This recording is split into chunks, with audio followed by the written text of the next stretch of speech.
Olá, seja bem-vindo a mais um episódio do Prontuário Jurídico, o programa aqui do CIMERS, que esclarece as principais dúvidas do direito no âmbito da medicina.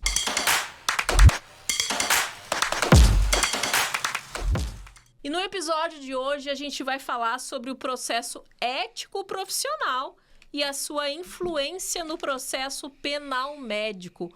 Para conversar conosco sobre esse tema, é com grande prazer que eu recebo aqui no estúdio do CIMERS o advogado Flávio de Lia Pires. Seja muito bem-vindo, é uma honra ter o prazer de entrevistá-lo. Muito obrigado, Cláudia, pelo convite. A honra, na verdade, é minha, né, de poder estar falando para um público tão diferenciado, principalmente para os associados do CIMERS, a quem eu tenho, vamos dizer assim, a gratificação de prestar os meus serviços e de defender os associados nos processos em que eles eventualmente venham a se envolver, né? Então, realmente, pode ter certeza que o prazer é todo meu. Doutor, eu vou começar pelo princípio, né? Conceituando os diferentes tipos. É o processo ético profissional e o processo penal. Qual a diferença entre eles, basicamente? Bom, nós estamos falando em duas esferas diferentes do direito, né? Uma área penal e a outra área administrativa. Ambos têm a mesma, vamos dizer, finalidade, que é a finalidade punitiva.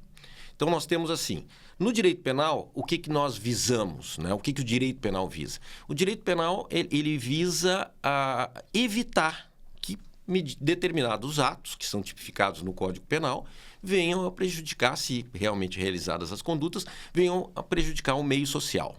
No caso dos processos éticos, nós estamos dentro do âmbito exclusivo, vamos dizer, e fechado da medicina. Pode ser tanto da medicina, como poderia ser, por exemplo, da advocacia, dos engenheiros, da engenharia. Todos as profissões liberais têm um código de ética e um código de conduta dos seus profissionais. E esse é o caso dos médicos, né? Hoje, onde se tem o código de ética médica, e lá estão disciplinadas as condutas que podem caracterizar uma infração ética. Então, nós temos, de um lado, o direito penal, né, que visa a punição do corpo. É um ramo do direito especificamente que é baseado em corpo. E por que se fala em corpo? Porque as penalidades do direito penal, elas são sempre pagas, cumpridas, através do corpo. Ou de forma carcerária, por prestação obrigatória de serviços à comunidade, por restrição de determinadas condutas. Ou seja, são penalidades mais duras. São as mais duras que nós temos na sociedade, né? E as infrações éticas, por outro lado, o que elas visam? Elas visam punir o profissional que não cumpre as determinações da sua própria classe, do seu próprio conselho. E que muitas vezes, né, essas duas matérias, elas acabam se confundindo. Porque nós temos um fato que pode gerar, e muitas vezes gera, um procedimento penal e, ao mesmo tempo, um procedimento ético profissional, ambos baseados na mesma conduta, né? Então, e por que a gente, aqui eu quis, vamos dizer, explorar um pouquinho esse tema? Porque muitas vezes as pessoas não se dão conta. Doutor, às vezes chega lá no escritório médico, doutor, mas eu já respondi sobre essa questão. Eu digo, não, mas o senhor respondeu lá no conselho, no CREMERS, no Conselho Regional. E hoje é um processo crime. É uma consequência diferente que vem do mesmo fato. Então, às vezes, por exemplo, um médico, e eu acho que isso, né, muitos médicos estão acostumados já a ver isso, porque está cada vez mais comum esse tipo de, vamos dizer, de tentativa de punição da conduta médica, até porque se colocou, um tempo para cá, a medicina no banco dos réus, e ela está no banco dos réus, né? Por determinadas circunstâncias e principalmente até talvez pelas frustrações que advêm, né, da não obtenção do resultado, muitas vezes, esperado pelo paciente, acaba isso gerando não só o processo penal, não só o processo administrativo, mas gera também um processo cível de reparação de dano. Então, às vezes, nós temos profissionais envolvidos com um fato só em 3 processos, né? E acabam tendo que se defender em todos. Doutor, se a gente pudesse exemplificar para quem está nos assistindo, que fato que caracterizaria, né, a questão penal, né? Bom, vamos dizer, o que é mais comum para nós, assim, comum em termos de processos em que a gente tem aqui, por exemplo, do CIMERS até, né? O mais comum são os homicídios culposos. culposos, né? O homicídio culposo Não tem intenção, né? É que quando há ou pode haver alguma negligência, alguma imperícia por parte do médico, que acaba acarretando o resultado, que é o pior dos resultados, que é o evento morte, né?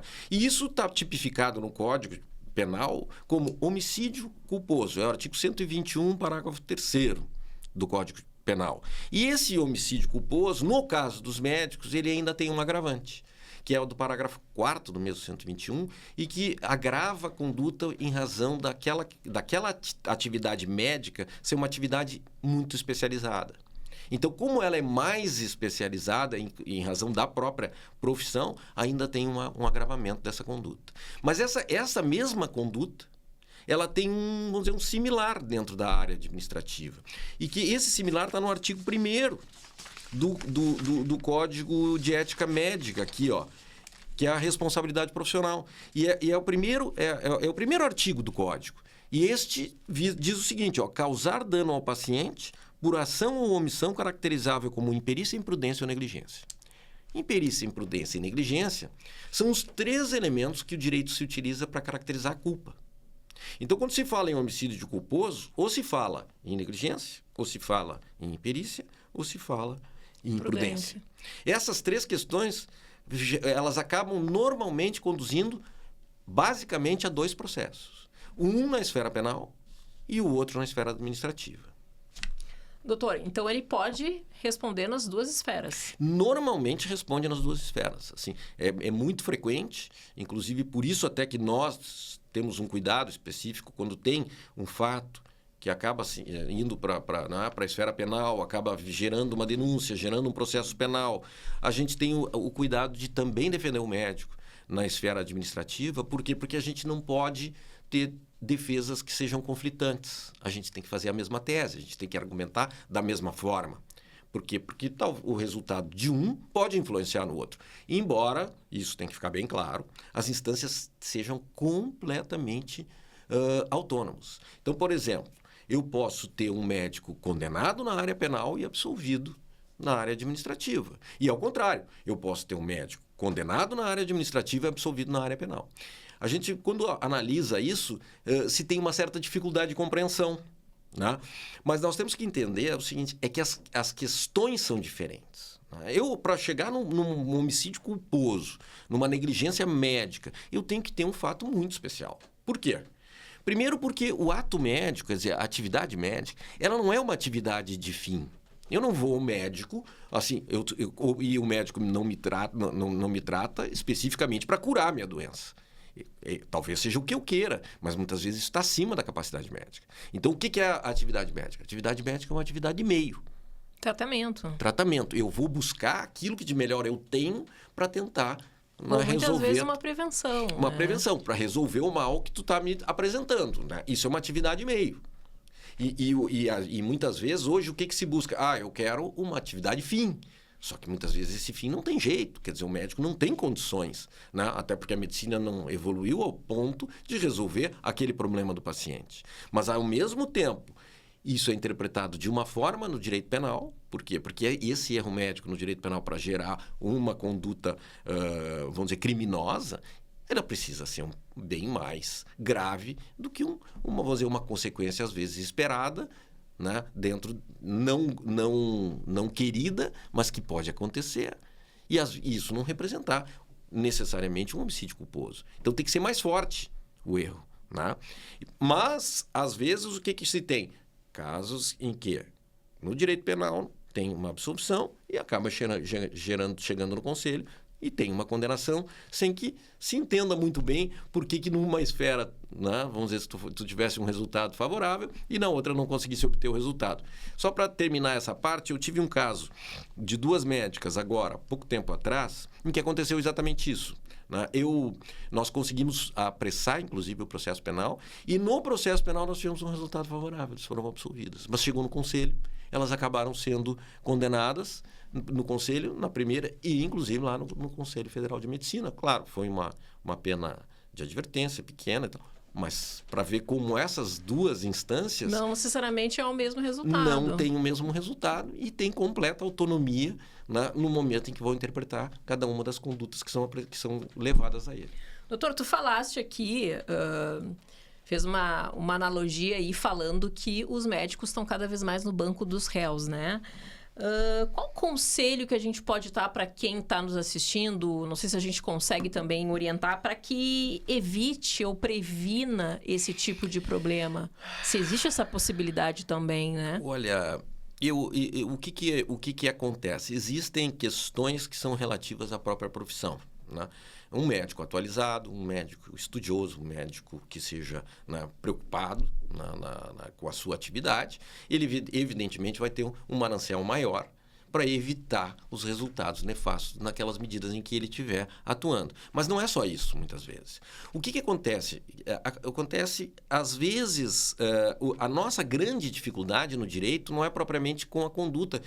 A gente conversa com o médico, vê que ele agiu de forma totalmente cuidadosa, quer dizer, não houve uma conduta negligente, mas quando vai se olhar, por exemplo, a documentação daquilo, de todos os atendimentos, faltou uma anotação lá no prontuário, faltaram algumas informações necessárias que deveriam ter sido colocadas lá no momento em que ele estava fazendo o procedimento e que por muitas vezes, até pela questão profissional, vai se trabalhar, por exemplo, pega uma emergência do SUS num hospital do interior, um caso atrás do outro, é muito compreensível que os médicos não têm condições de preencher aquela documentação com todos os detalhes que seriam esperados e vamos dizer assim, até queridos, né, por nós, os advogados, mais tarde.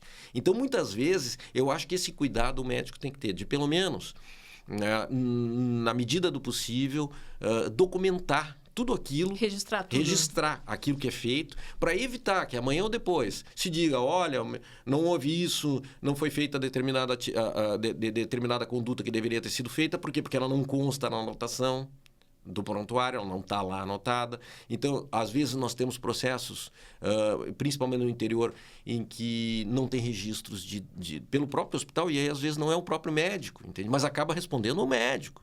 Então, lá não tem os registros de entrada da situação do paciente, a temperatura, pressão, aquelas questões básicas que são, né, aferíveis diretamente, às vezes não estão anotadas. Na anamnese ali, né? Na anamnese não estão anotadas. Quer dizer, e aí o que acaba acontecendo? Acaba o profissional se prejudicando, porque surge amanhã um problema, nem isso está anotado lá, não se sabe a condição em que o paciente entrou dentro do hospital.